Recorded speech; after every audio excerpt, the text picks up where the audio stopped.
Million টাকা কোথায় খরচ করে। আর আজকের ভিডিওটি দেখে মেসি সম্পর্কে আপনি এমন কিছু তথ্য জানতে পারবেন যা আগে হয়তো কখনোই শুনেননি। তো চলুন ভিডিওটি শুরু করা যাক। মেসি জন্মগ্রহণ করেন 1957 সালে আর্জেন্টিনার রোজারিও শহরে। মেসির বাবার নাম জর্জ মেসি, তিনি স্থানীয় একটি স্টিল ফ্যাক্টরিতে কাজ করতেন। অন্যদিকে মেসির মায়ের নাম সেলিয়া মারিয়া।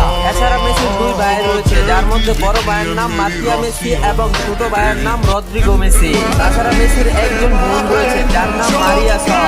মেসি 2017 সালে বিয়ে করেন, তার স্ত্রীর নাম আন্তোনেলা মেসি।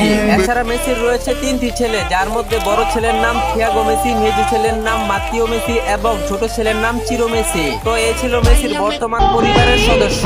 মেসি ছোটবেলা থেকে দুর্দান্ত ফুটবল খেলতেন, কিন্তু 11 বছর বয়সে মেসির শরীরে দেখা যায় গ্রোথ হরমোন নামের একটি রোগ, যে রোগের কারণে শরীরের স্বাভাবিক বৃদ্ধি কমে যায়। এই রোগের চিকিৎসা ছিল অত্যন্ত ব্যয়বহুল, যার খরচ ছিল প্রতি মাসে প্রায় $1200। তখন মেসির বাবা